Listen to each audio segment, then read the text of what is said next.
It's Sinquefield Cup Grand Chess Tour, Sinquefield Cup 2024. We've got a handful of super grandmasters versing each other. Boy, oh boy, let me just shut that window because it's getting really windy. All right, hold on a sec, guys. Just a weird one. Apologies.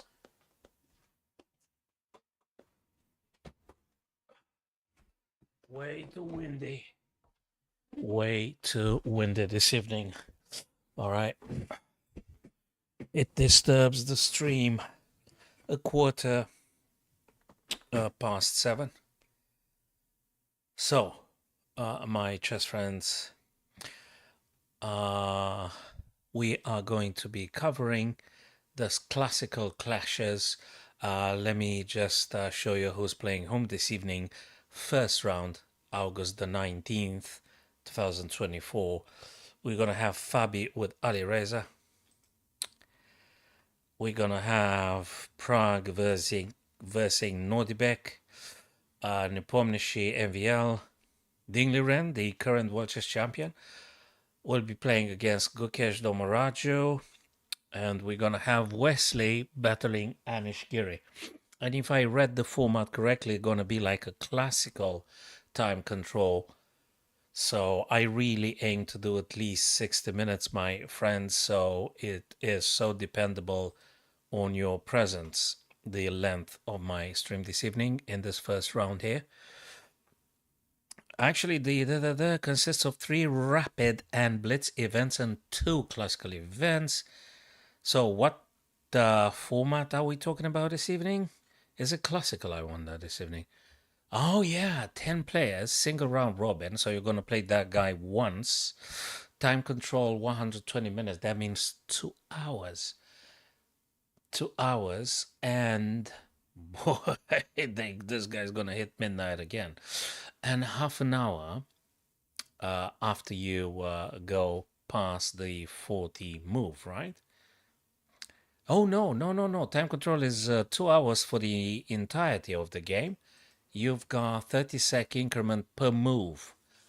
Okay, no other time increment.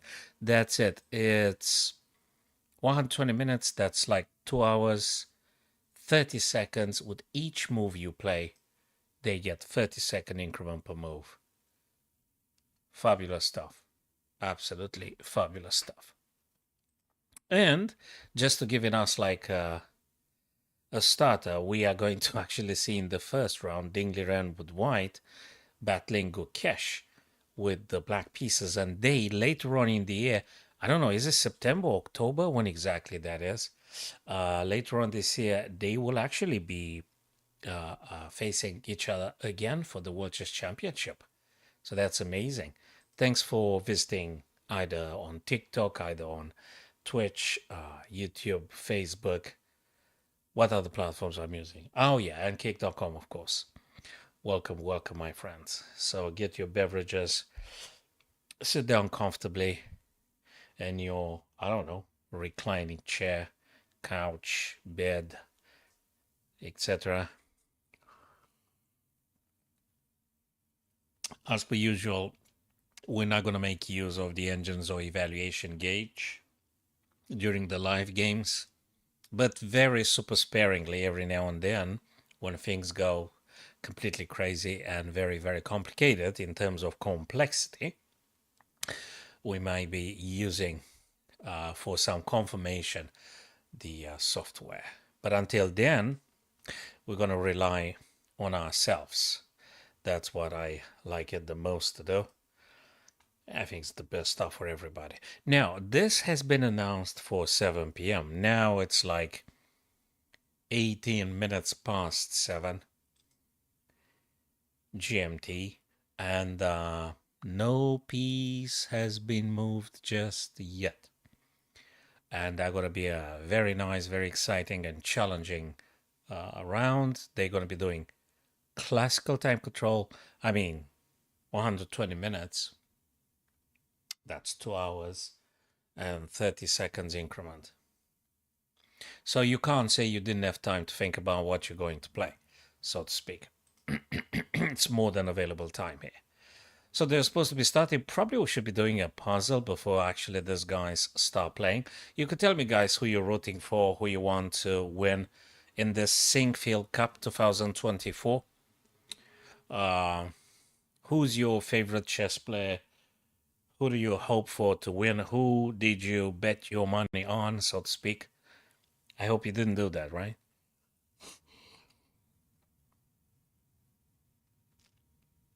Who do you think has the best chances to be winning?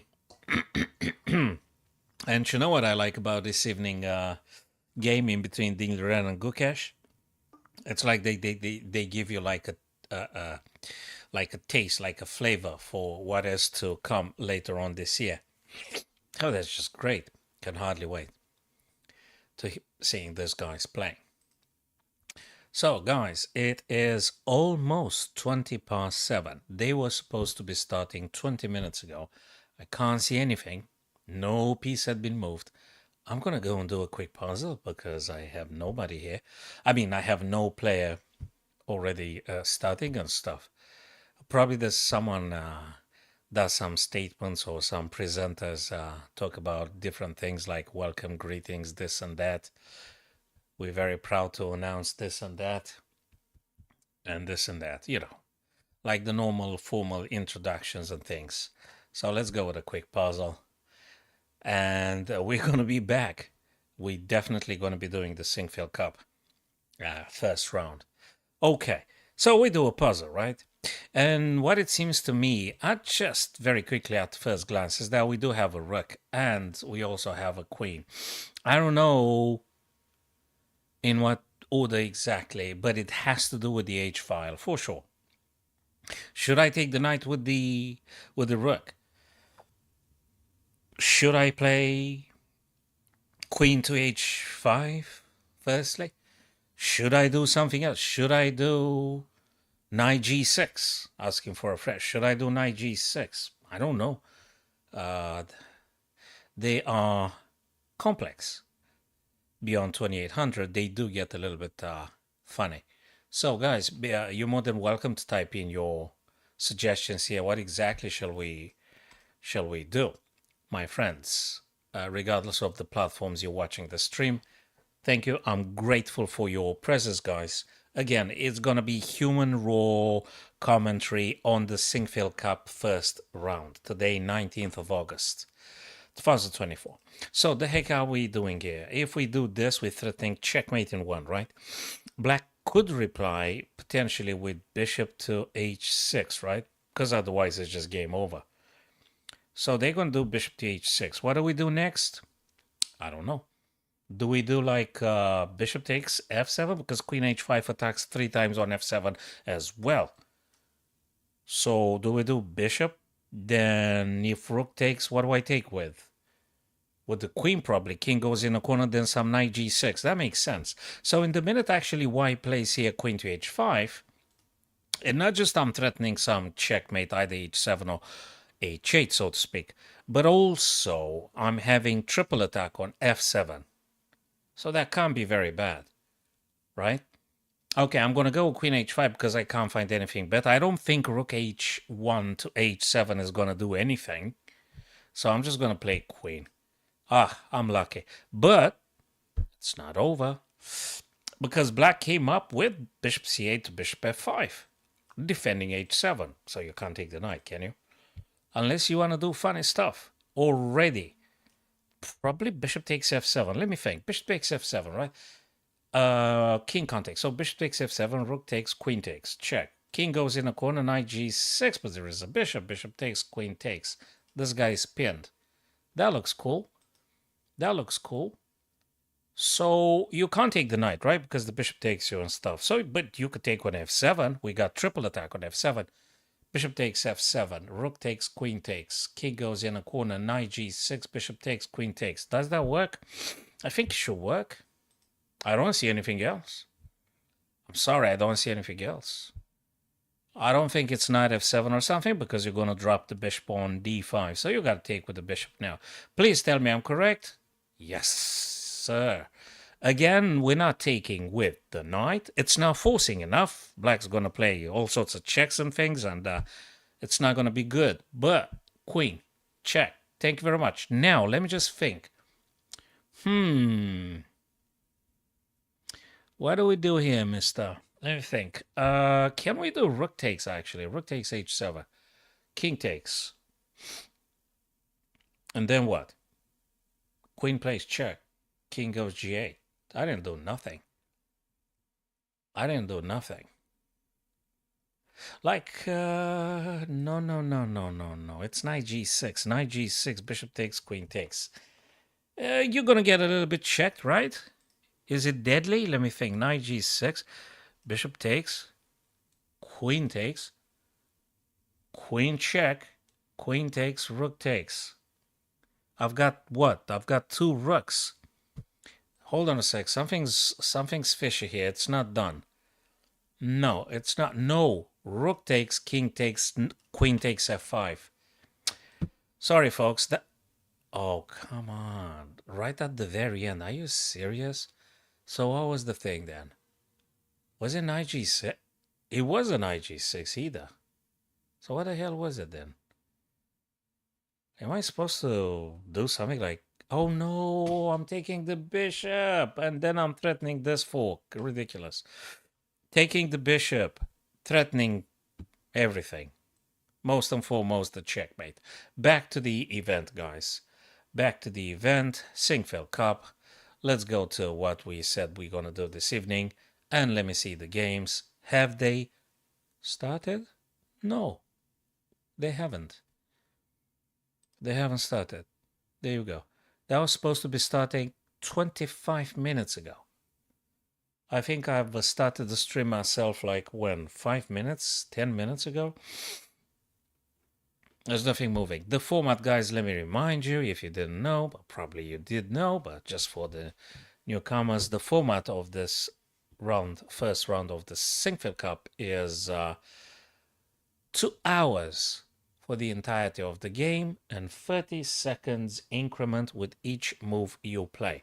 No other half an hour increment after you go beyond 40 move or something like that. So, yeah, but they haven't started. That makes me do another puzzle. What have we got here? We've got checkmate in 1. Am I in check? Oh, of course I'm in check. Of course I'm in check. I was wondering, why is that easy? Why does the engine give me checkmate in a move? I was wondering. No, folks, I'm in check. Now, if I move the king on light squares and stuff, gonna be a discovered check, and they're gonna be painful. So I gotta move the king out of the potential future checks. Where? Well, I don't know. It might be this, though. Given the fact I'm going to do checkmate in 1, I may very well play king to c7. Any checks? No. No other checks. And I think I'm quite cool as long as the checkmate is coming on h1 and the pawn taking the g2 from the white king, and I should be just winning, right? Let me just play it. Yeah. Well, that doesn't mean a damn thing. We're going to take the queen. We have to. We have to. Now there might be a bit of a thing here. Do we take the knight or do we do the check? Wait, this is nonsense. It's checkmate in 2 now. We don't take anything. Check, king gonna have to play here and then this. And game over. We don't touch the knight. We don't take the rook. We deliver checkmate in 2 more moves. 1 and 2. So I was lucky with this one because it was relatively doable. Sorry that I got quagmired in the first puzzle, but this one now is just getting better. It's getting better. Cool. Has the event started? There you go. Dingley Renwood White. What's he gonna play? King's Gambit? Well, I'd love to see Dingley Ren playing King's Gambit. And then tomorrow playing Danish Gambit. Wouldn't you love to see that? Okay, yeah. But hey, it is almost 7:30, my friends. And no Ding or Gukesh playing nothing. No one started anything. Let me check the schedule. Yeah, 7 p.m. There you go. Well, 7 p.m. GMT event, local time, UK time, that is. There's nothing here. There's nothing here. Fabi Reza, Prague, Nordibek. What you can't ask for more from a chess event. Nepomniachtchi MVL and Wesley Anishgiri. Fabulous. Is Anishgiri going to play a French? I wonder. I wonder. So because they haven't started, let's just do another puzzle, or at least attempt to. Black to move here. What do we do? Am I in check? I'm not in check. I play with black. What do I do? What kind of twisted little puzzle this is? What am I doing? Do I move my queen on a light square diagonal? Do I push the pawn right now in order for them to take, and then some queen? Do I move queen now? I don't know. I don't know yet. I don't know what I'm doing yet. Let's assume I'm doing this. King's gonna have to take, right? King gonna have to take. Okay. Or perhaps I should play queen on a light square first, and then... But even if you did that, king goes on h3 or something, you're not gonna have anything afterwards. It doesn't feel okay. Maybe I have to play just the queen. But why? In order to play this? Check, queen takes, pawn takes. Is this enough, or do I have to take the pawn? Queen takes. Huh. That's a complicated one, is it? So what do I do? What do I actually do? Do I play this, or that? Or this? I kind of like... I'm not sure. This and what? This... For this, like king goes in on the h3, you do check, queen takes, you kind of take. With what? With the king, with the pawn, with a king. Fine. I don't know. The stream what? Hi there, Mert. I'm multi-broadcasting. It's not just kick.com. And the stream is live. I'm just reading your message right now. And I'm just waiting for Ding and Gukesh to play their first move. And in the meantime, I'm just pretending I'm doing puzzles. And they haven't moved a single piece, those guys. Yeah, play the queen. Yeah, I know. I should play the queen, right? Like, where exactly it's up for debate. It is up for debate where I play the queen. There are various ideas. Hi there, David. Thank you very much for your suggestion. Queen to c8, you're saying. Absolutely. Then king goes on h5, right? Queen to c8, king goes on h5, and then this. Then they go here, and then checkmate on g6. Bingo. Checkmate on g6. David is the chess master with the first puzzle. Yes, checkmate ending up on g6. David is the solver. This is the deadly point. So let me just do the arrows quickly, my friends. We got a queen c8, king got to play this. We've got check here. King is forced to h6 and g6. Bingo. This is it. Not f4, Matt. It's interesting, f4. I was thinking about f4, but what, f4? You can't do f4. f5 I was thinking, but it's not working. This is the actual thing. Now, there's still something to think about. You can't play the queen, but you could do f6, though. You could do f6. But maybe you could do g. Nah, g is the deal. You played the g. If they go here or here, queen g8. And now we're going to play this, and that's the end of the puzzle. But David, you opened up the correct sequence with queen c8. So you may consider yourself the real mind behind this puzzle. Cool. Go to the event that we said about covering. Hopefully, yeah, David did it. He found it. Queen c8. That was the subtlety. Hey, they've started. All right, cool. But not for long, guys. Relax, because if you look at the live clock available now, you're gonna see that actually they've got 2 hour each. Do you know what that means? That is at least 4 hours. It's 4 hours plus the whole of the game. Okay, and Dingleren plays an Italian game, or Gioco Piano, the same thing. Castles very nicely, very quickly, nice and cool. King is safe and all. A little bit symmetrical, so to speak. What's Gukesh going to do with the knight? Knight f6. You can't get more symmetrical than this. d3 being played by Dingliren, probably preparing the bishop to moving out. d6, you can't get more symmetrical than this. Do you know what's missing? Knight c3. Knight c3, and you got things in the mirror with knight c3. Perhaps you could do castle short as well. Perhaps you could do bishop g4 as well. I think these are theoretical moves, right? Bishop g4, castle short. I think these things are theoretical book moves, indeed. So these moves are available for Gukesh. Shall we peruse through the other games, my friends? Because we got a few more Super Grandmasters playing.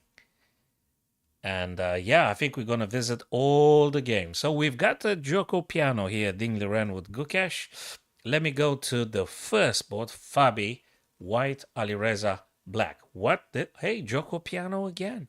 The Italian game again. Only just that these guys were a bit faster, so to speak. And look at the Queen Pawn's expansion here that Fabi played. Pushing with c6, knight to e7, castling now.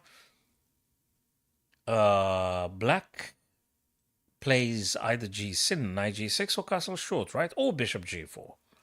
I think these are the most candidate moves here, if I'm correct. Bishop g4 pin, knight g6, redeployment of the knight, or castle short. But maybe bishop g4? I don't know, do you castle long here? Bishop g4, queen to d7, and then castle long? Could you do that? I'm not sure. No, castle short. I did say castle short because it makes a lot of sense. Quite positional and nice. Now, from white's point of view, I think you can always go bishop g5. It can't be that bad. If there is any knight g4, something you can play h3. Or something else. If you're really uncomfortable with either knight or bishop g4, you can play h3 prophylactically. So you could do h3 right now and stop any knight or any bishop coming on g4. All right, knight b1, d2. He develops. Right. Okay. Probably you could also do rook fe, knight f1, knight g3, knight f5. I think you could do this also in the Spanish, if I remember. You could play this one in the Ruy Lopez as well, this thing. Rook fe, knight f1, knight g3.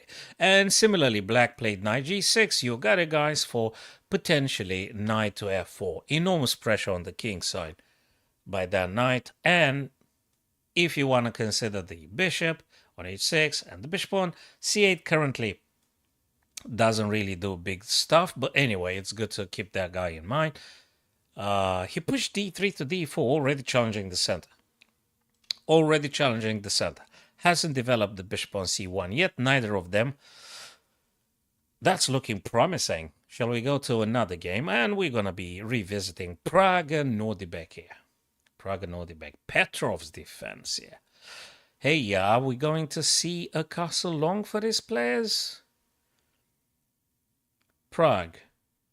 Heck, you could do castle long if you want. You could do bishop e2 if you want. Black can play castle short. Queen to d7. You know. And then you could do castle long if you want. It looks very positional here. Is there anything about to happen or not this evening in this game? 4-3-7, of course, 4-3-7. Everything is in place. I don't know what you do. Do you do this kind of stuff? Moving twice the same piece in the opening? I'm not sure. No, you can't because it's being attacked twice. Apologies. You can never play that now. So bishop e2, castle long. Bishop e2, castle long. And for black, queen to d7, castle short or castle long. You name it. Yeah, I guess so.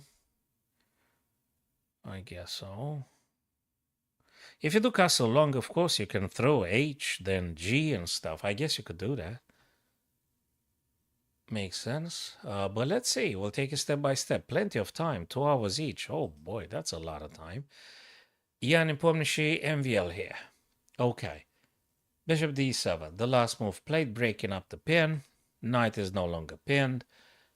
And the Scotch game. Dubois, Reti, advanced variation. They always have names for this, don't they? Dubois. I don't know.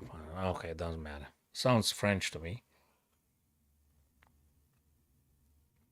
Sounds French to me. Fine.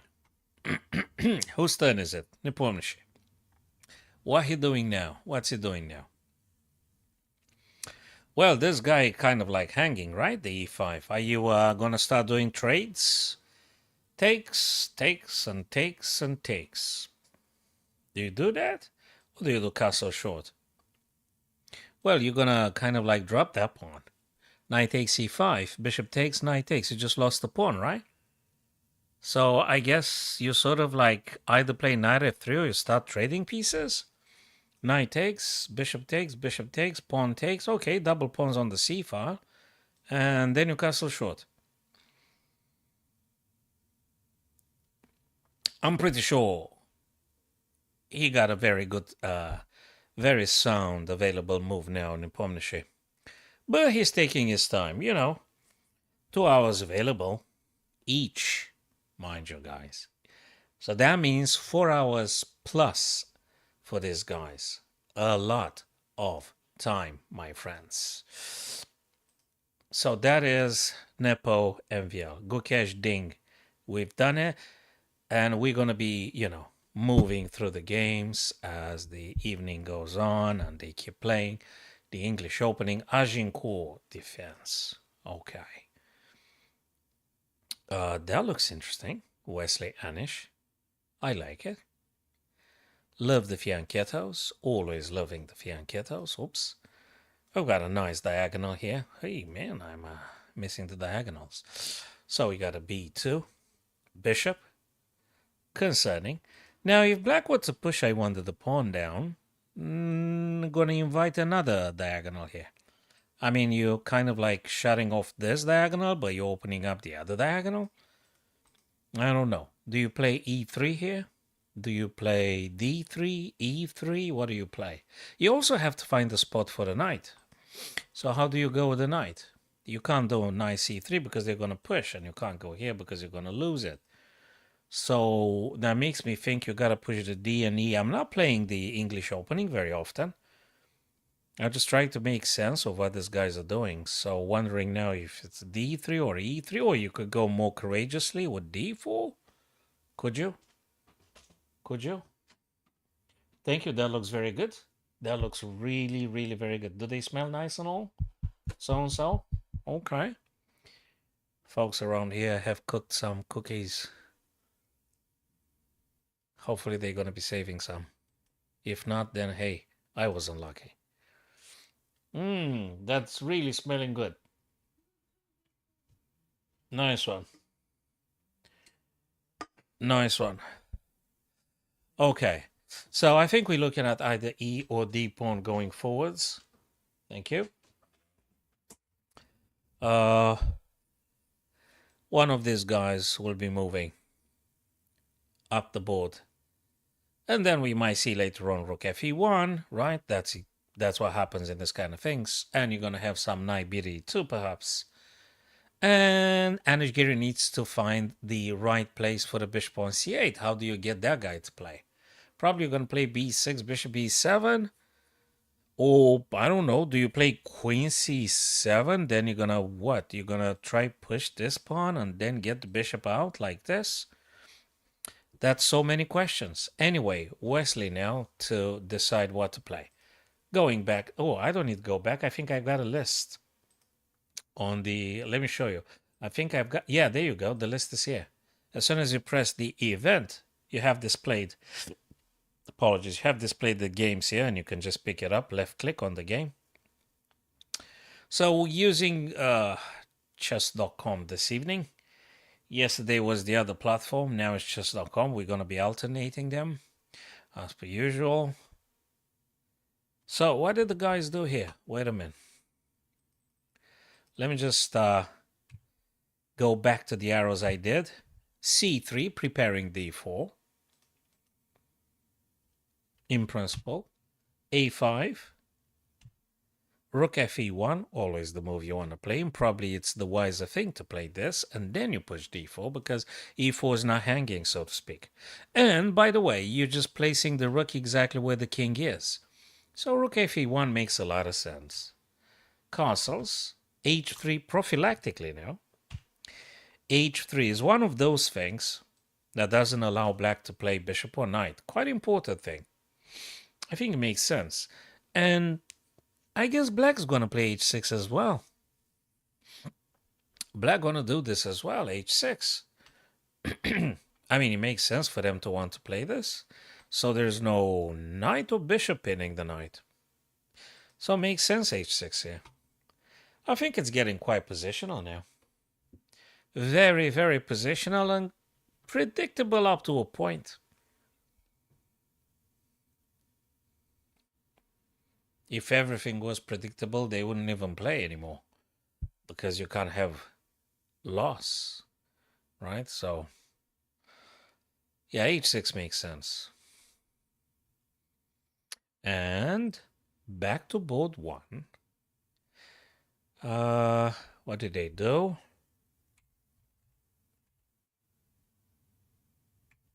Okay, bishop g4, that's a pin. Queen moving away from the pin. It's not good to keep the queen here as long as the bishop pins you. Queen to d7, connecting the rooks. Moving the queen up. Nice little battery here with the bishop. Staying in abeyance. I don't know, bishop a3. Could you do that? Perhaps? Is that a plan for white? I think it is. Rook fe1 he played Fabi here. But I guess bishop a3, it's a good spot for the bishop. Where would you put a bishop anyway? So if you want to keep the knights as they are now, one knight on f3, the other knight on d2, probably you want to go bishop a3.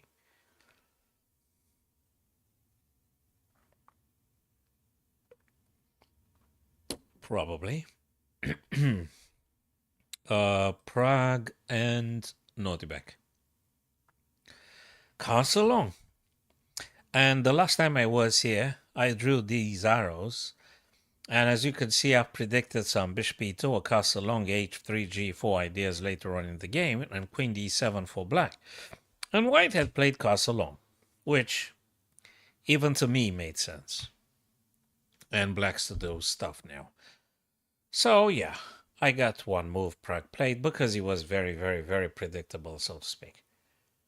I'm not sure what else can you do than just develop, try to activate your pieces, and go for some attacking of the weaknesses. This bishop can't really grab the pawn, I guess, because it will be trapped with b3. So unless you want to give the bishop for 2 pawns, I'm not sure you want to take on a2. So this pawn is a little bit poisoned. You can't really take on a2 because of the b3 trapping off the bishop, and then some king b2, if I'm correct. Stuff like that. So yeah, that's a risky business. Bishop takes a2. You probably shouldn't be even thinking about touching that pawn. Now, you can't do this. Now, I don't know if black's going to do castle short. Makes sense. And then just pushing this a and b pawns down the board. Trying to, you know, go a little bit faster than the other guy. So these pawns want to come down this way if you do castle short for black. And push the a and b to attack the long castling of white. Yeah, going to be exciting. So that is Prague and Nordbeck now going to Nepomniachtchi and MVL. Hey, those guys are... Hey, I said that. I said that knight... Okay, bishop took. Right. And pawn takes now. So he didn't take with the... So he removed here. You want to remove the attacker of the e5 white pawn because you lose it. So you need to make sure the knight on c6 no longer there. He took with a bishop. and he took the pawn. Okay, this guy's going to be pushed one more time. I'm telling you. The c5 is going to happen one more time probably. Sooner or later. We're going to see some rook a b8 probably as well. Anyway, white's to play. Frankly, if I was Nepo, I would castle immediately here. I think you may want to castle. Yeah, you can think about some other things, but why not just castle? Castle while you can now, because then you can just think exclusively how to attack. So if you castle your king, then you can only think about attacking. Castle the king, then go for the attack. And that will be your sole concern. Just don't play the f-pawn after your castle, because then going to be a bit of a problem along that diagonal. So that doesn't work.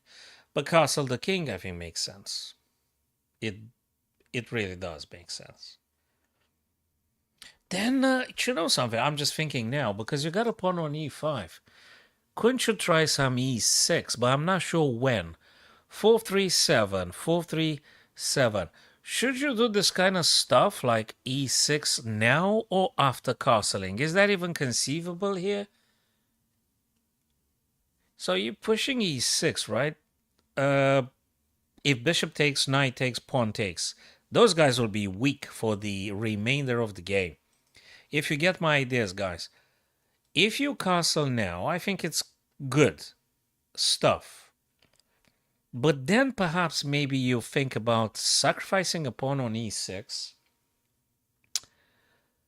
Either they take with bishop or pawn, you're still getting to what you want, which is weakening the light squares on this diagonal and giving I mean, already they've got a double pawns on the C, isolated on A. Maybe you can give them another backward weak pawn on E6.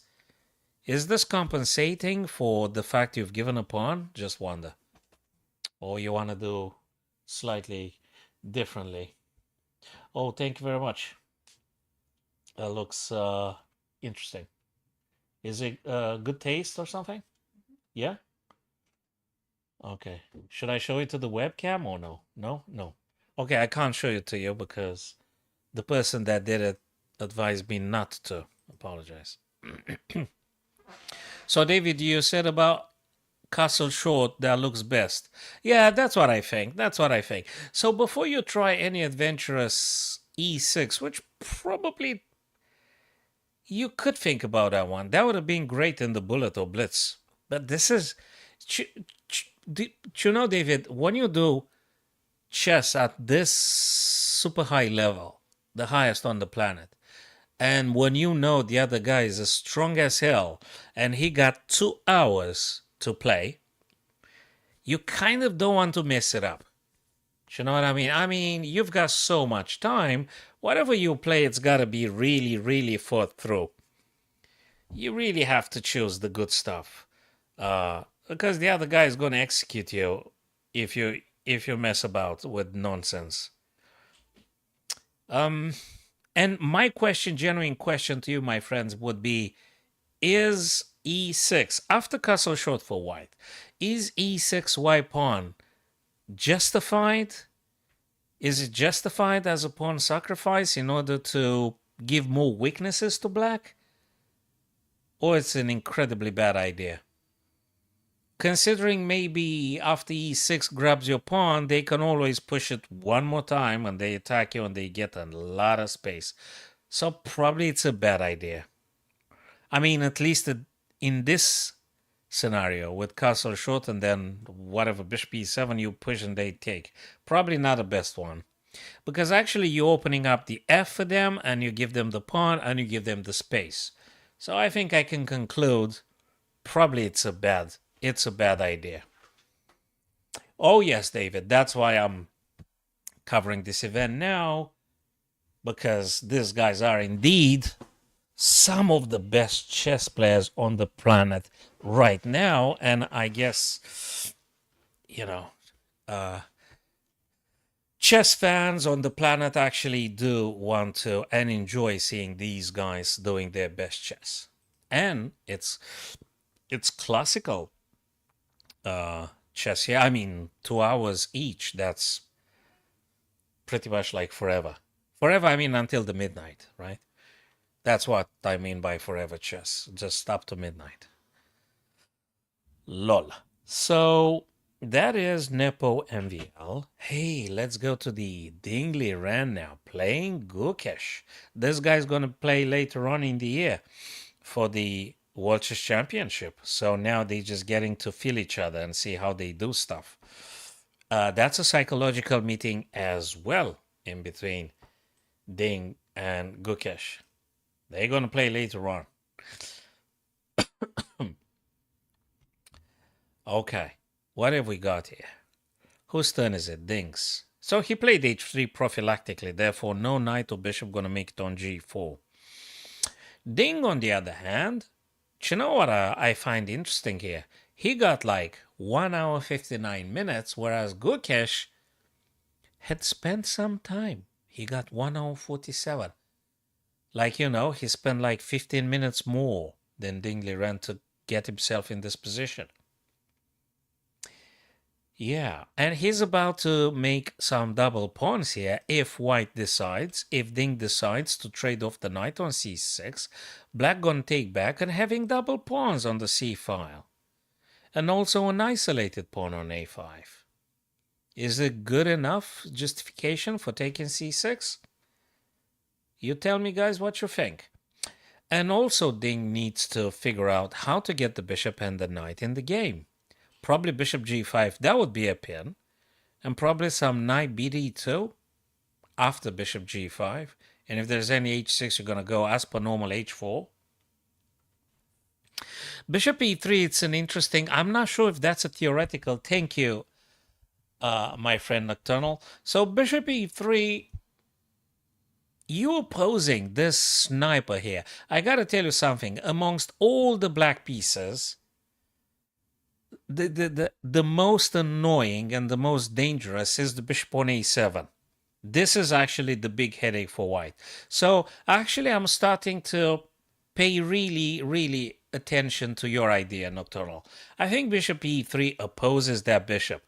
So that's a good stuff in itself. On the other hand, you need to be ready to accept that that bishop might take you. But then what the hell? You take it back with the rook, right? Yeah, it's a bit awkward. Yeah, it is a bit awkward, okay. But you know something? Maybe you could play at some point some knight to g5 and get the bishop, get the rook from e3 over to g3. Why not? So actually, Nocturnal, let me tell you something. I think bishop e3 is the best investment in the future of this game for white. So I like bishop g5. I think it's kind of cool to make a pin. Always a good idea. But bishop e3, to make that bishop non-existent, either by trade or by making black to play a crazy move like b6, which it's not going to happen. It's the blunder of them all. So bishop e3 means that the bishop sort of going to take you or you're going to take them. So bishop e3 is actually the most humane, the most human thought one can have here. It makes sense. And by the way, I don't know what the engine says. I'm not using the engine during the live games. No the evaluation gauge, no nothing. So yeah. You want to take with the F pawn? Really? Oh. I didn't consider that because I'm actually always hesitant in doing this kind of stuff because I'm seeing the E3 as a perennial weakness. I'm kind of not attracted to take with a pawn. But it might be an idea. How are you going to push d4 if e3 blocks the rook from defending e4, Nocturnal Cuba? So you play, let's say, bishop e3, bishop takes e3, f takes e3, right? Cool. How are you pushing the d as long as e4 is sort of hanging? Yeah, I know d4 is strong because you want to do fork and things. Okay. But perhaps still the rook is the stuff? is the piece that you should be taking back with. So let's put it together. Bishop e3, bishop takes e3, rook takes e3 seems to make a lot of sense. Seems to make a lot of sense. And then again, as I said, you could also go d4. You could do rook g3 after you play some knight g5 perhaps. Knight bd2. Hey, bishop e3, Nocturnal Cuba. You played like the current world chess champion. So, congrats to you, brother. You play like a world champion. But I have to say that your proposition, bishop e3, made a lot of sense to me. And I fully acknowledged that is probably the highest priority move that white needs to consider. You are correct. Dingley Ren fought exactly the same thought, and I fought the same idea as well. And that's good.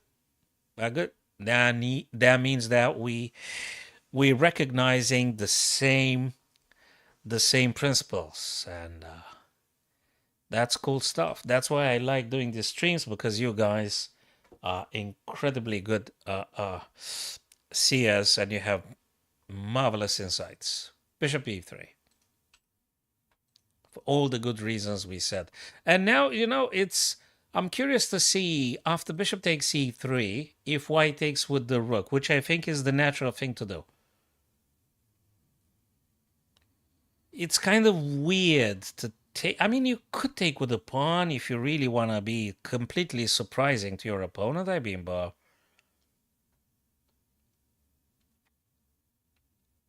oh, well, you're a d4 player. Oh, bishop e3 is natural. I don't play.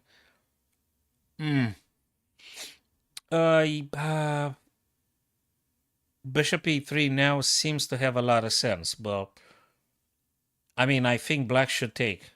Probably. If you don't take, I am going to take. Hell, they could take with the rook if they want to. And then if you take the knight, they take with the b, and then maybe they play some rook b7. That doesn't mean you're going to take the knight on c6 with the bishop. I don't think so. No one forces you. I don't see why you would do a trade with bishop takes on c6. I don't think so. Oh yeah, if you do the knight f3, you can expect all sorts of deviations from various branches and openings. Yeah, true. Yes, it's quite flexible, quite flexible. So this is just beautiful. It's absolutely great. I would say if bishop e3, and I'm going to leave the arrows here, so when we're coming back, we see if we were correct, if I was correct. So if bishop takes e3, I guess rook takes e3, and then you do have the potential of d4, pushing forward, threatening a fork, challenging the center, rook defends e4, and maybe knight g5, and perhaps rook g3, I don't know when. And of course, knight bd2. I'm not sure in which order, but this is probably one way to put it. And that's Ding and Gukesh with a ton of time on the clock. And we're going to go to Wesley and Anish. Wesley and Anish now. What have we got here? We got a situation in which Wesley had used only 4 minutes, and Anish, of course, 15 minutes and counting. So Wesley seems to be the faster player. Believe it or not. Hey, he actually pushed his pawn. I did say at some point about pushing it. And there it is. Let's just see what happened, actually. Oh, yeah, that was the moment when I said that actually you should be moving either E or D pawn, and that's exactly what happened. The E pawn. A little bit of putting the question to this pawn coming down, which can be pushed because you've got 3 supporters for that pawn. He did push it, and takes, and takes. And now rook fe, which I also said makes a lot of sense. And rook fe, and d, therefore vacating the square for the knight. And I don't know, maybe you're going to play knight e4 as well. You still have to get your pieces in action. There is something here, knight bd2, bishop b4, but then you could play a3, not a big deal. Yeah, probably it's not. It's just pretty much nothing. Bishop b4 does know nothing. So knight bd2 I think can be played in all safety. There is a bad bishop here, guys. There's the bishop c8, a bad bishop. What do you do? Probably you're going to do b6, bishop b7? Well, this bishop currently attacks here together with the knight. Currently defended by the knight and by the queen. Bishop a3, you're saying. Let's consider bishop a3, bishop takes, knight takes. What's going on with the knight? Knight's going to go on c2, attacking this guy, but then this pawn moves. Well, you can't push it now. Yes, you can, because there is a rook. The bishop had disappeared. And when they do that, they also free up the bishop. I think it might be helping black a little bit. Nocturnal Cuba. So if you do... Well, it's black's turn now, by the way. It's black's turn. So if you do bishop a3, bishop takes, knight takes, your knight is on the rim, which is not that great. You're going to have to waste the tempo getting knight on c2, perhaps. So bishop a3, bishop takes, knight takes. Okay, I guess black can push this pawn. e6, e5. You attack it twice, they defend it twice with the knight c6 and the rook on e8. And also they free up the bishop for either f5 or g4 pin. Maybe g4, and if h3, bishop h5, g4, bishop g6. So I'm not sure I'm doing a great deal with bishop to a3. Then again, I'm not playing what these guys do. I'm not playing the English opening. So I can't vouch for this. But it don't seem to be probably the best. Although you're a little bit crowded here, that is true. But there is hope. Knight bd2, knight e4 can be played at any time, I guess. You don't have any pin coming unless black pushes the pawn, which currently not possible, I guess, because you've got... Well, yeah, you got to be careful a little bit about this, but that's all they can do, I guess. Black's done, by the way. Oh, mind you, if black wants, they could actually play bishop b4 now. So you just put yourself in a pin with the knight. And then black pushes the pawn. And I think it makes sort of sense. You know? Bishop b4 now by Anish Giri. Bishop b4, right? Attacks the rook. You can't just ignore it. You're not going to go back rook ef1, right? It's just painful. You can't do this. So let's consider bishop b4. Then I think knight bd2. Knight b1 d2, yeah, and e5. And all of a sudden, the bishop on c8 has future. It's black's turn now. If it was white turn, of course, yeah, well, it's not. It's black's turn to move. After bishop b4, I don't know. You have to block the bishop's diagonal. That makes sense. You have to block it, right? I mean, you're losing the rook if you don't. Okay, let's have a second beverage.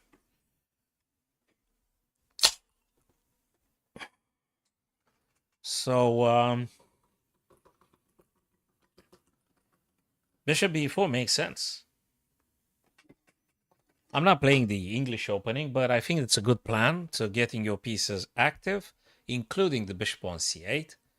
After the e6 pawn, black pawn goes to e5. I think makes sense. Okay, let's move to the next game. Back to board number 1, Fabi Alireza. Another spectacular game. Look at the tension here. There is a tension, d4 black pawn with c3 white pawn. Let me count the pawns. 3, 4, 7, 5, 3, 8. Ooh, you got to take back with what? Black's... Whose turn is now? Black's turn? Really? I thought his white's supposed to take back or something. Or do you want to do something crazy? Black's turn, by the way. Now, there is something weird about this stuff. If you take on c3, obviously, white's going to take back. They either take with the bishop, and all of a sudden, you gift them one of the most annoying diagonals ever and super dangerous, or they take with a queen, and all of a sudden the knight on f6 can never move. I mean, you're going to sort of get checkmated on g7. So taking here, it's all of a sudden incredibly bad for black. So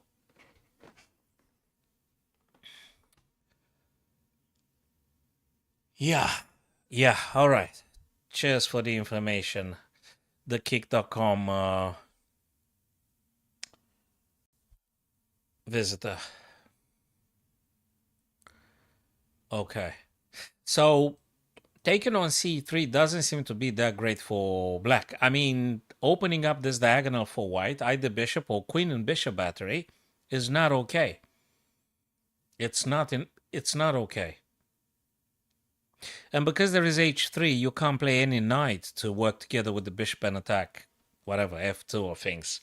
So that's not doable for black. Again, taking c3, it's not good for black to do that.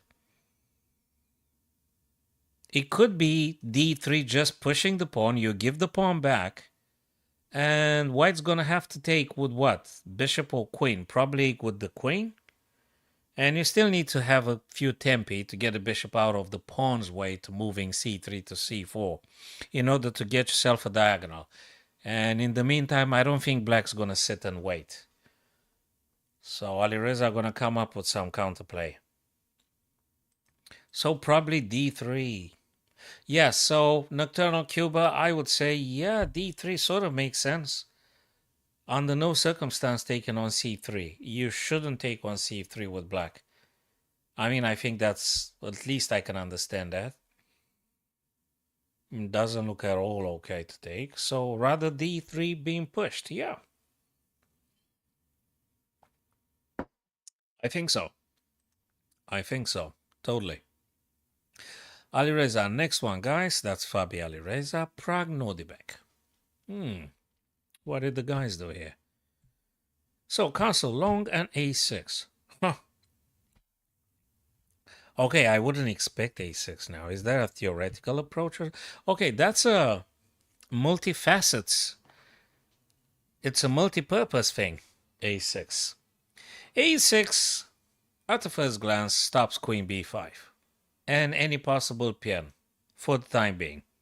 One. But that means something else. a6 means that black is going to play b5. And then push it again. Because that's what you do here. You're going to play b5. And that makes me think that actually black's going to do short castling. Probably. It is very positional. Looks like they're going to do some trades sooner or later. If you play some knight d4, piece is going to get traded all of a sudden. If you go knight d4 now. Oh, he moved the king. Kind of like securing a2. Okay. Probably Prague decided to play king b1 after black pushed a6. He said, hey, what the hell? Let me see what black's going to do next. Okay. Well, what can I say? Interesting. What can I say? Is knight a5 something here? Knight a5 supporting bishop c4 and things? I don't know. Is it? Yeah, probably it's a preparation. I'd say one move is that. Yes, it could be. Move number 10, though. But they spent some time, like half an hour. So I don't deny it's a preparation. It's just that they did spend some time. I don't know. They try to remember most beneficial line for them to play, I guess. Yeah, they being move number 10, you would say, yeah, they prepared something. Both of them. Both Prague and Nordibek do the homework. Well, at this level, everybody does the homework, so you wouldn't expect less from them.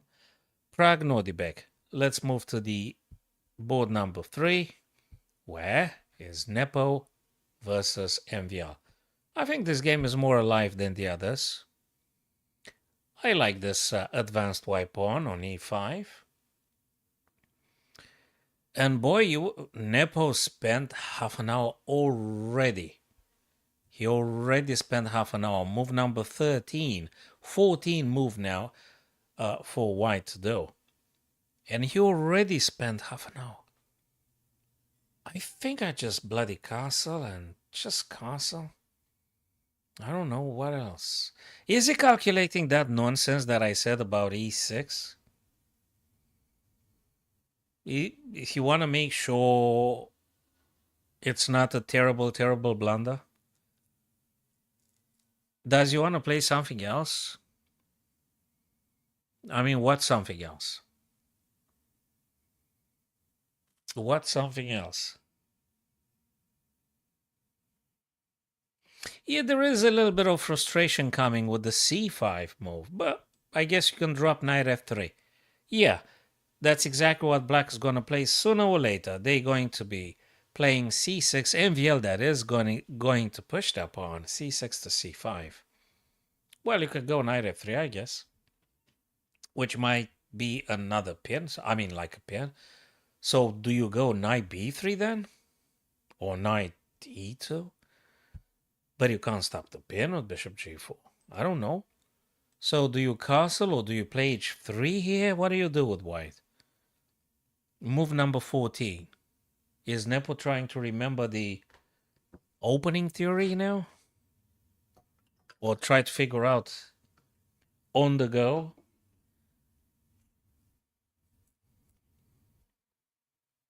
Who knows? Who knows?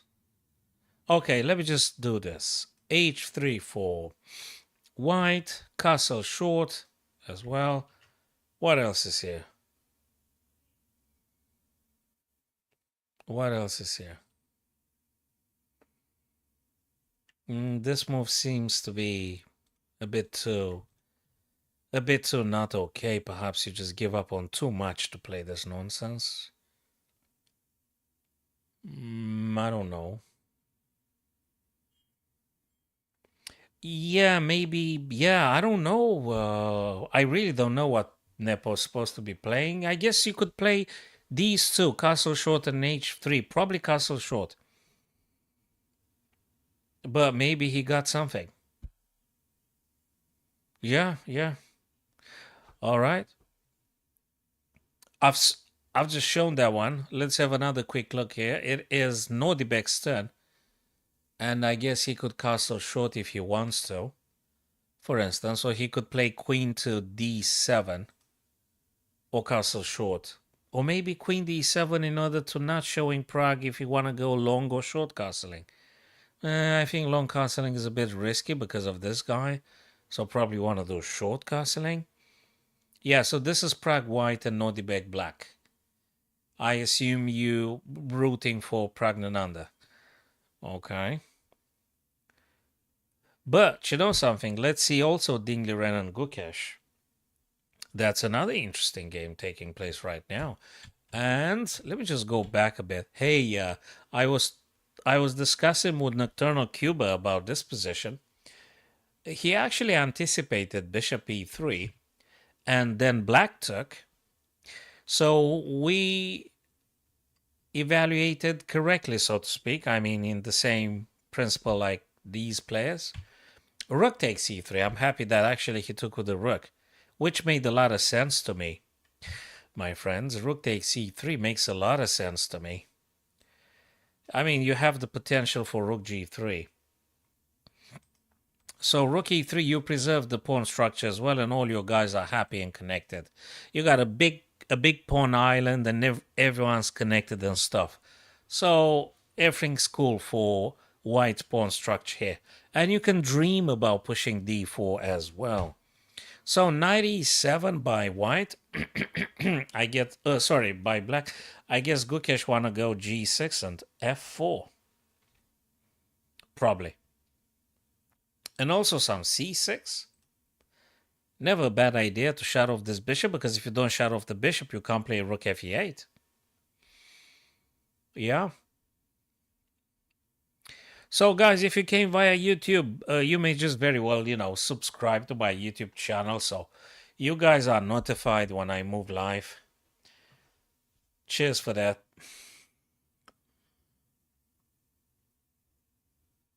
Cheers for my 1 million followers on YouTube. Soon to be, that is. I mean, not right now, but you never know until tomorrow. Maybe 2 million viewers. Cheers for that again. Okay. Hey, cheers, man. Thank you. Appreciate. Grateful for your presence. So, as I said, knight e7 doesn't want to stay there for long. Knight d7 wants to go g6, I think, and then knight f4. And reason is you already see the bishop attacking h3, knight f4 making a lot of pressure on h3, g2 and stuff. And you can always play something like c6, blocking the bishop so you can play rook fe8. I guess, at some point. And you take your share of the space. You play c6, bishop's gonna go where? a4? Well, you can push again, b5. Where's the bishop gonna go? b3? Probably. And if you take on e6, I think black can take perhaps with the f pawn, opening the rook. That's another idea. I'm pretty sure Gukesh did the homework and he got a very good plan in place. I kind of like Black's arrangement of the pieces here.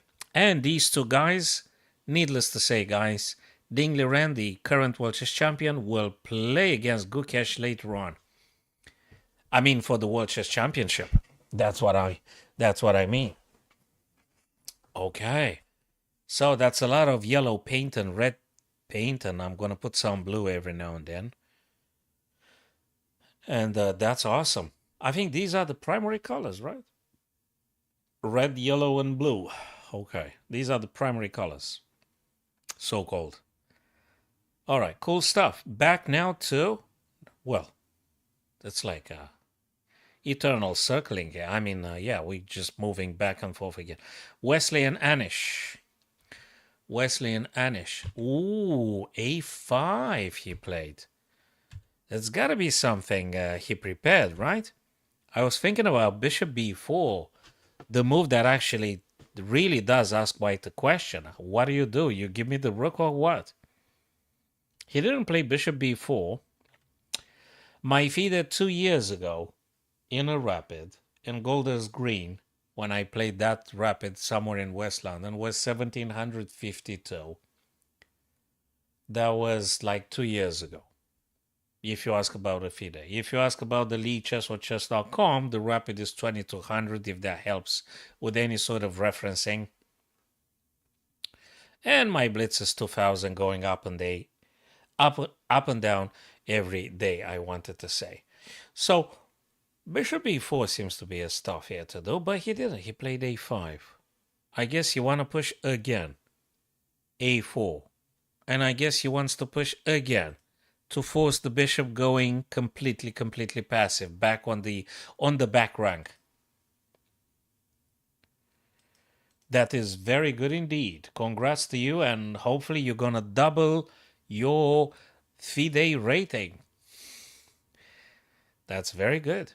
Okay, so probably a5 because you plan on just pushing.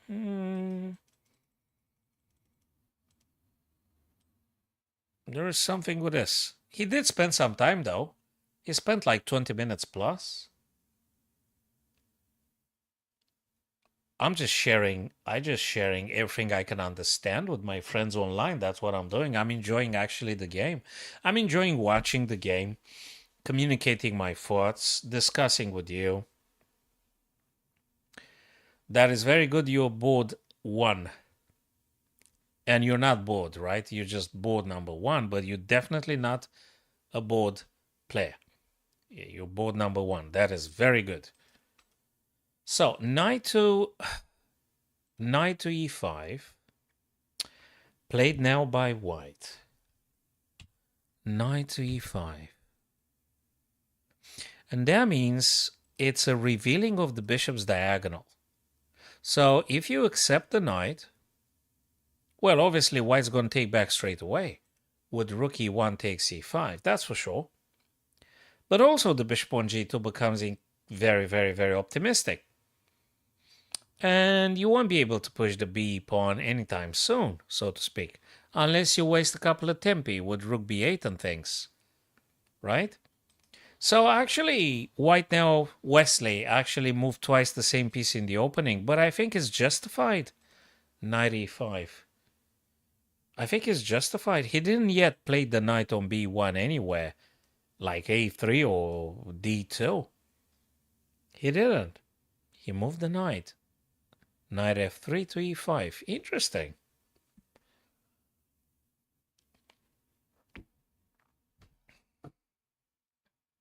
Well, I can understand now that the bishop is super happy.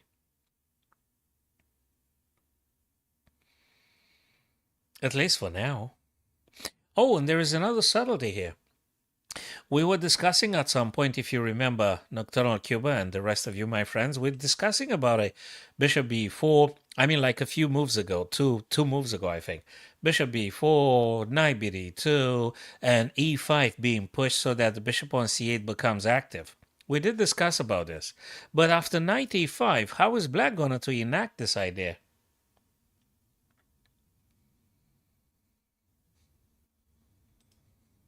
Yeah, yeah, it's that thing, about Ding, and hopefully he gonna get back in its shape pre World Chess Championship when he faced Nepo. If he manages to psychologically perk himself up and getting ready for the confrontation with Gukesh, which I think is quite psychological this evening. So now he's playing Gukesh, which he is going to be facing as a challenger, Gukesh, the challenger of Ding Liren later. So that's quite a psychological battle right now, the game that they're playing this evening. And I hope Ding Liren managed to, get back to its shape and do the best chess he's capable of. They got plenty of time, that's for sure, so to speak. A lot of time, so you can sit down, settle down, and try to play the best lines. I wish him all the best. I hope he gonna play his best chess in the career, and I'm very much interested to seeing the most spectacular games. I love this game more than others. I love chess very much. So yeah, hoping the best for Ding Liren. Fabi White, Alireza Black. Hey, Alireza. Hey, you wouldn't say that Alireza spent 40 minutes. If you look at the Fabi's clock now, he actually got 4 extra minutes available. That means he played pretty fast. Whatever he did, he played quite fast. And Alireza, who's a super young grandmaster, he spent 40 minutes. 40 minutes, and he did take on c3? Hold on a sec, what happened here? It was a critical moment. He took on c3, guys. Do you remember, Nocturnal Cuba, we said about maybe taking on c3 is not the best thing ever to play if you're black, because you open up the bishop's diagonal. It's feeling a bit strange to do this.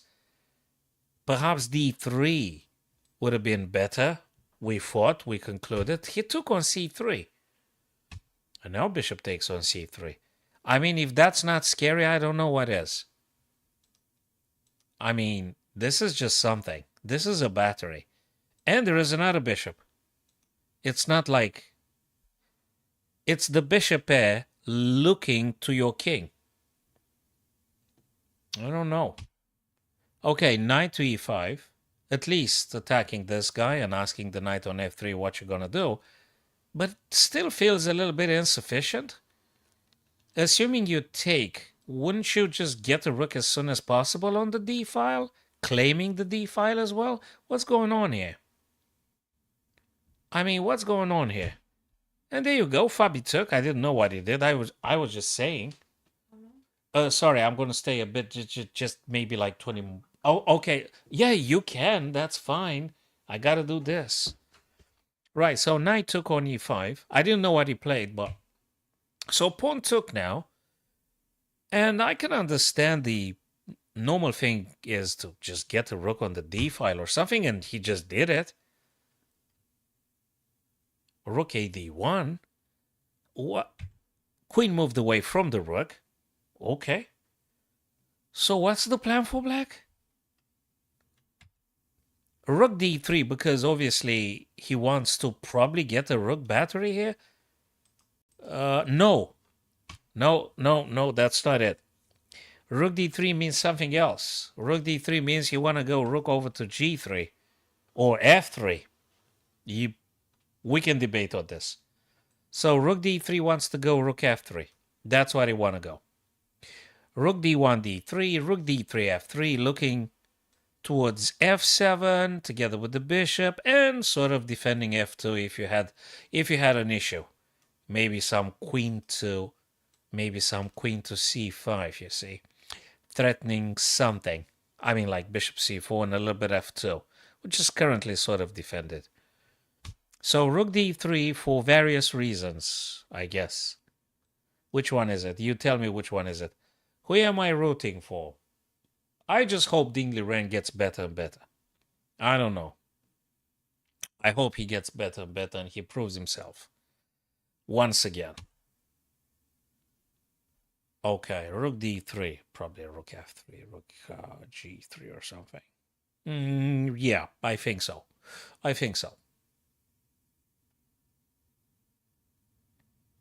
We'll see.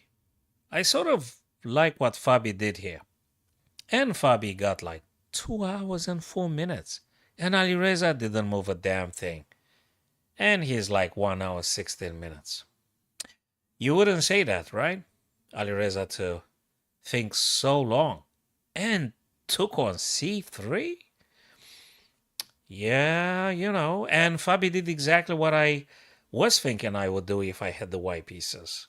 Makes a lot of sense. What can I say? Interesting. Prague white, Nordberg black. Okay. And he castled short. Yeah, we did say about castle short. We did the arrows when last time we had this position. And I said that some queen to d7 or castle short, which it happened, castle short. What did white play? h3. Makes sense. Because it's opposite side castling, guys. White is going to play h3 and g4 for sure. Sooner or later, that's what gonna be. You want to push this, guys, as quickly as you can. So we're gonna have some g4 coming, and probably some fianchetto. I mean, you're gonna get the bishop on g2. Maybe you're gonna get bishop g2, and then you're gonna play some knight d4. I guess you could do that too. h3, g2 to g4. Yeah, I think it could be. Makes sense. I like it. Quite positional. But as Nocturnal Cuba said, it might be drawish. After some pieces been traded, we might get a draw in the end. We'll see, though. We'll see. This is Prague Nordibek. What about Nepomniachtchi and MVL? Hey, guys, Nepo didn't move a damn thing. Oh, yeah, he did. He castled short. So I've done 3 arrows here, candidate moves. The one e5, e6 looks incredibly flimsy, but I just mention it because it looks like... But I don't think it's okay, that e5, e6. Anyway, I've said that actually if I was white, I would castle short here. And that's what he did. Hey, Console Cave, good to see you, my friend. How's it going?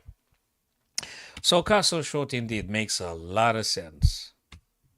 Bishop e7. Of course, bishop e7, you want a castle, right? And f3.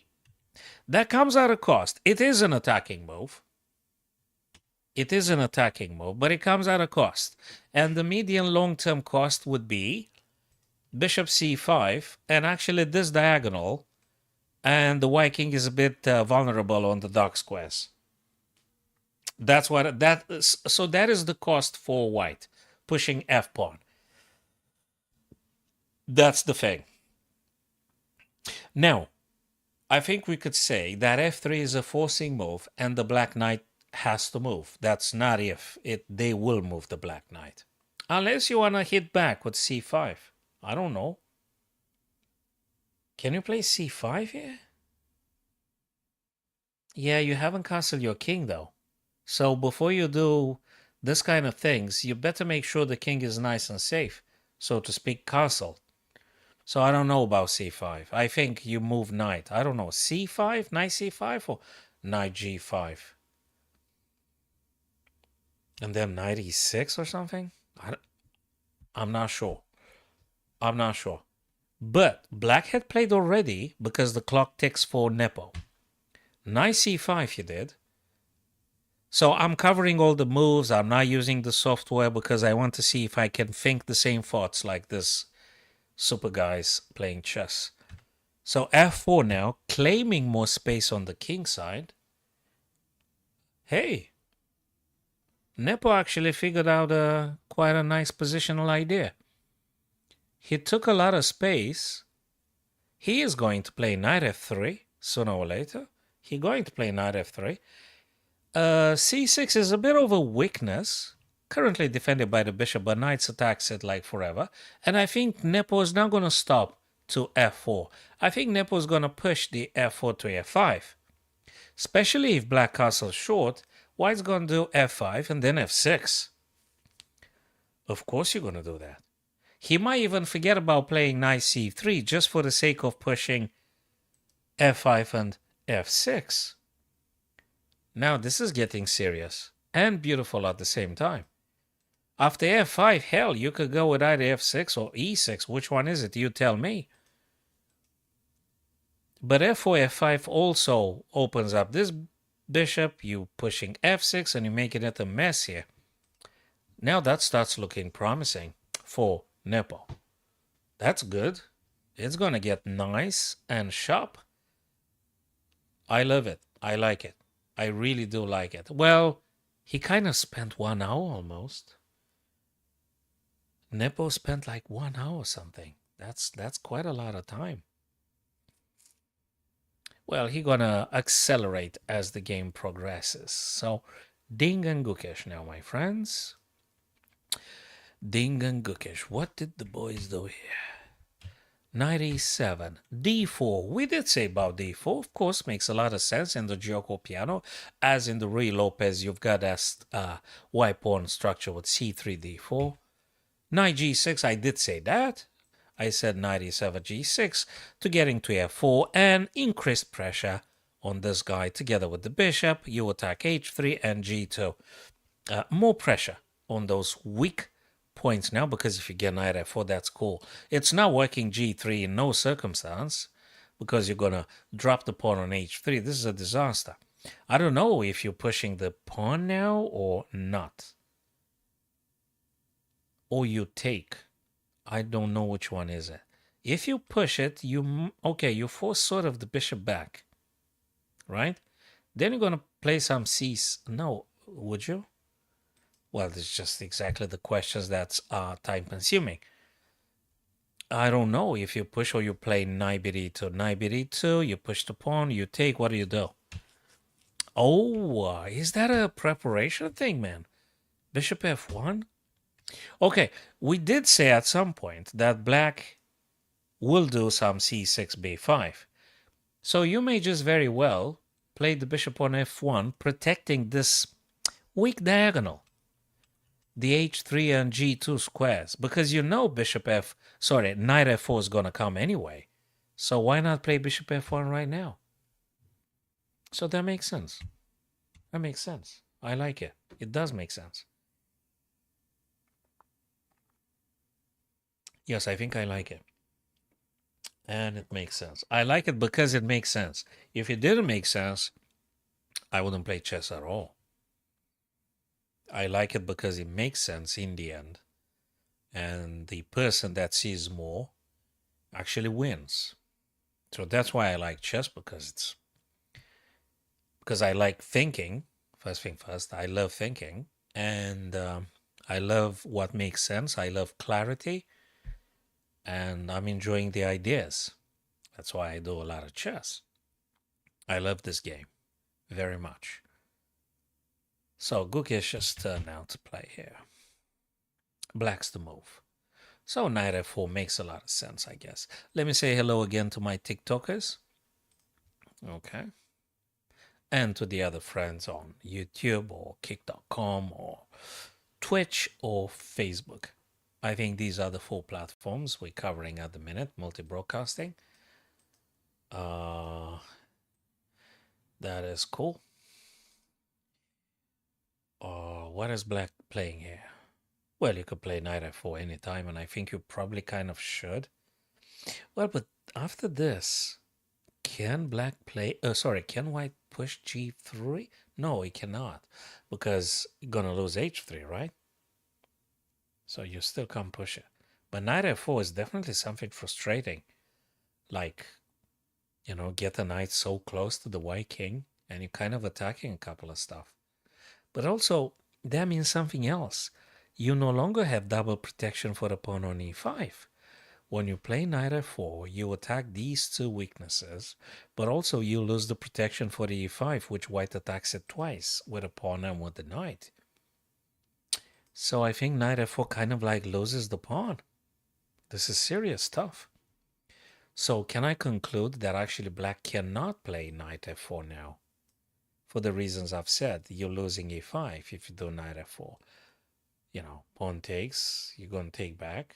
Yeah, queen, queen, queen, queen, queen, queen. You're going to trade the queens and things? And then you're going to take the pawn? Yeah, well, there's a few questions here. It's getting really, really, really complex, that is. That is Gukesh and Ding. And Wesley and Anish Gary here. What did happen?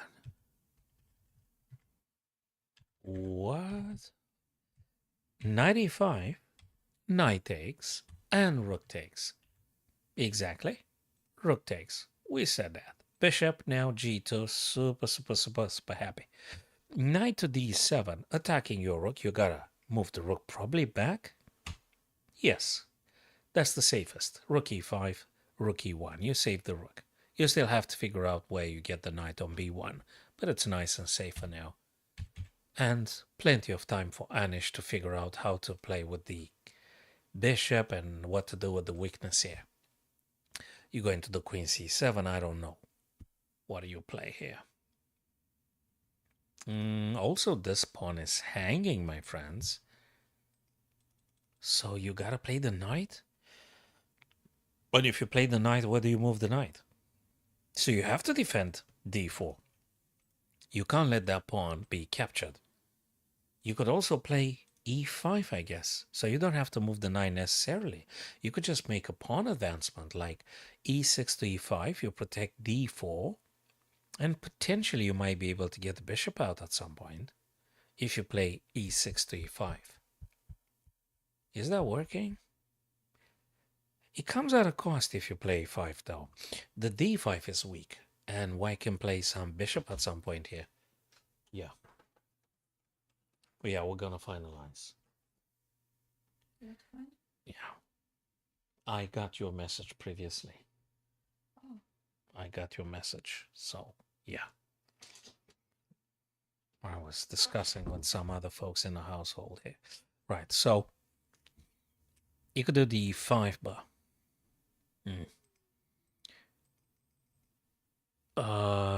There's many things taking place. Interesting. So this is Fabian Alireza. Fabian Alireza here. Practically, you could say the games had just started, so to speak.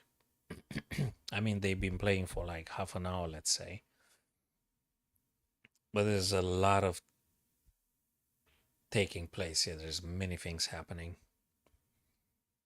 It's great.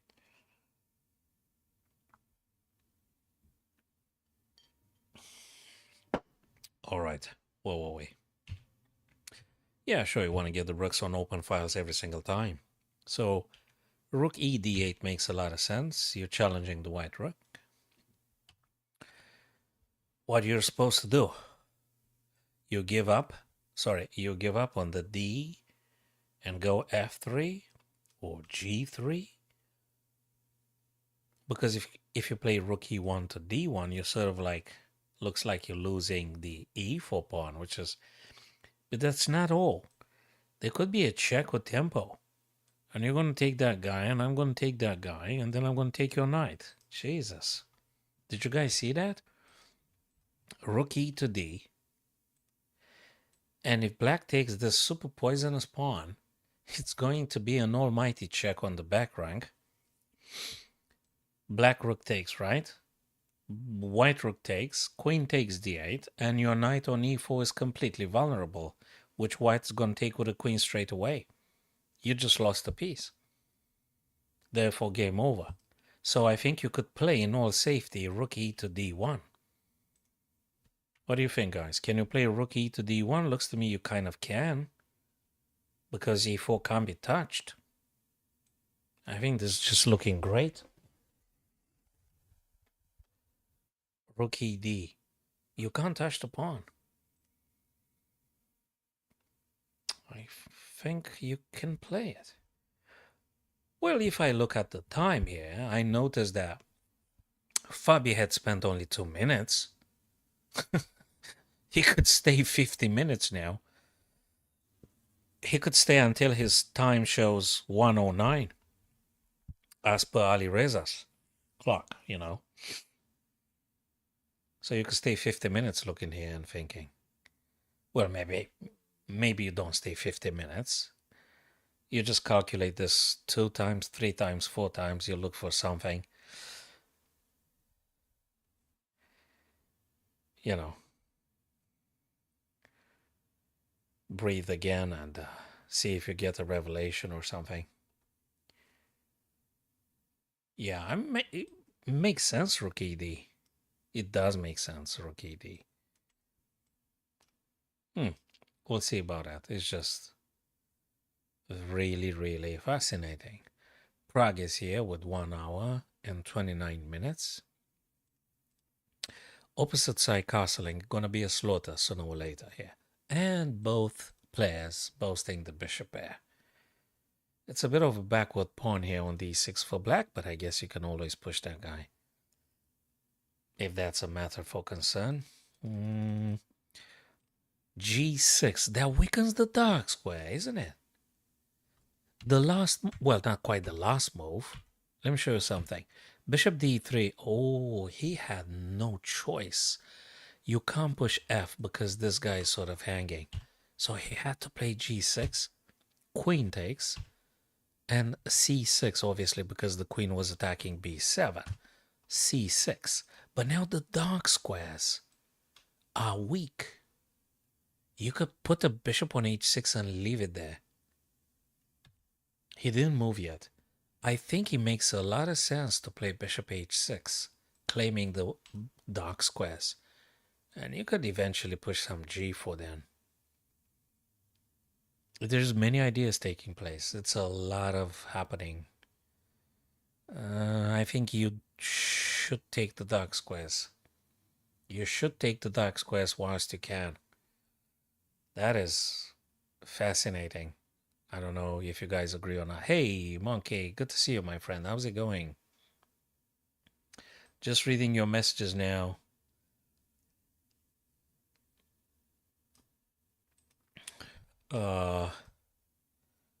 Chess is just great. I love it. I love it. A monkey Simo.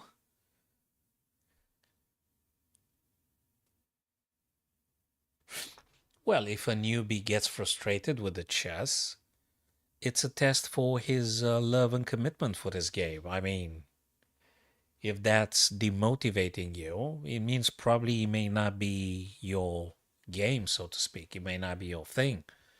If your love for the game grows stronger with every single day in which you're learning new things, and actually if you're enjoying the learning process in chess, that means probably is the right stuff for you and you should keep it. I don't say to exclusively dismissing any other whatever sports and stuff. I'm not saying that. But if you really do enjoy learning the game, and it's very complex processes and principles, probably you should continue. But the main stuff remain, you need to enjoy it. So and learning needs to be like, you need to love it. You need to love learning whatever it is about chess, either openings or tactics or ending studies. You really need to enjoy learning. If you hate learning, it's not going to work, I guess. Like pretty much everything else, if you hate doing it, it's just something that's not going to work very well.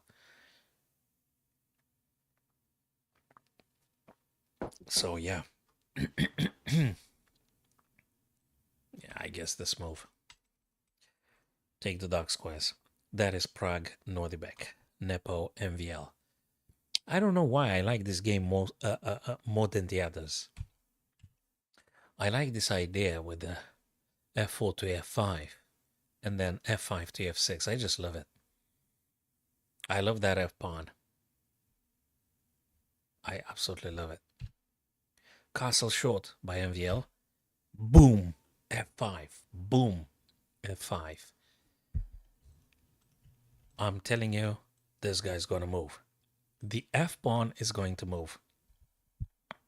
I almost promise that that's going to happen. You cannot not play that move. You have to play this move. This is the cream of the cream. You have to push that pawn. You have to. Because black is forced to take back with a pawn. If they don't, they're going to just lose a piece here, right? So you're going to push the pawn. This is actually a thing. And they will have to capture. And when they capture, that means that the G file is very much exploitable by white. Knight had played back. Knight to e4. Do you know why?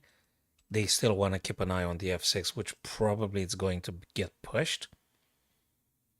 And also knight to e4 means another stuff. Means that black might play probably bishop c5. Probably. Or c5, c6 to c5. That's another question. Definitely that vacates the square for the bishop to make an pin and stuff. Totally.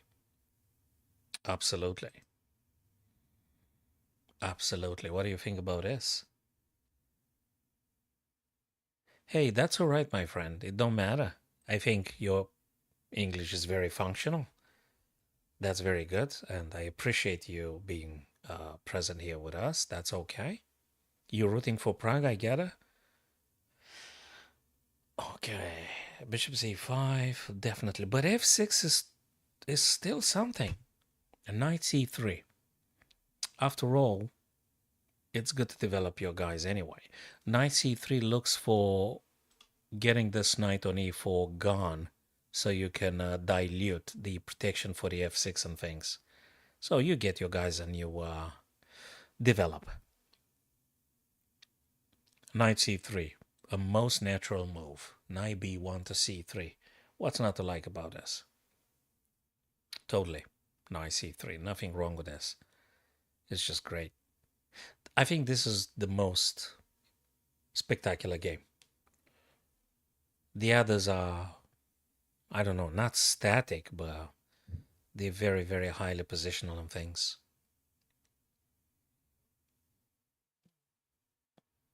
I love this game. So in this first round today of the Sinquefield Cup, this game in particular makes me most interested. And this one I can't say it's that bad now. It's getting quite sharp. It's getting very sharp. This first clash in between the current world chess champion and the challenger, Gukesh Domarajo.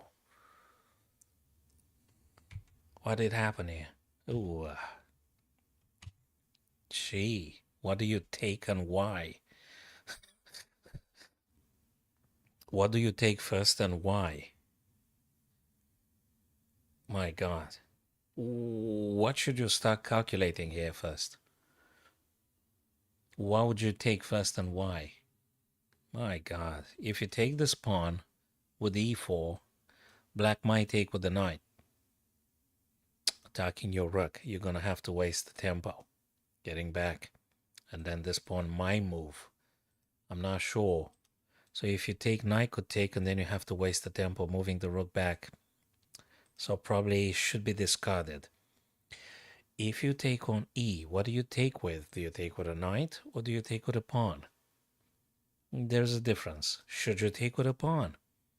If you take with a pawn, you attack the black knight on f6, right? But can they afterwards just jump knight takes e4? Well, they certainly can, because it's protected by the pawn on d5. You're not going to move that knight anytime soon. You will need to play knight b1 to d2 to challenge the black knight. So there are so many ifs, what if, and what's the outcome of this? There are so many questions. That's what makes chess incredibly complex and difficult at the same time, but wonderful as it is. That's Dingliran Gukesh and Wesley Anish-Gary here. Another fabulous game. Hey, the pawn on e5 had been pushed after all. And I did say all along, I said about that pawn moving down the board, and that means that the dilemma with the bad bishop on c8 had been solved. This guy gonna come out very, very soon. On f5 probably. You can't go here because I'm gonna take it. But if I do knight f6, I might be able to.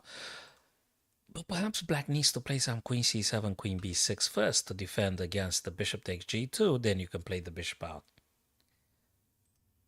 That sounds like a decent, reasonable plan. And there is always some bishop b4.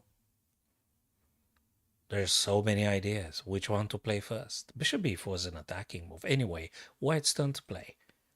And that makes me wonder, would you play knight b1 to d2? That makes sense. Also, in principle, bishop might play to d5.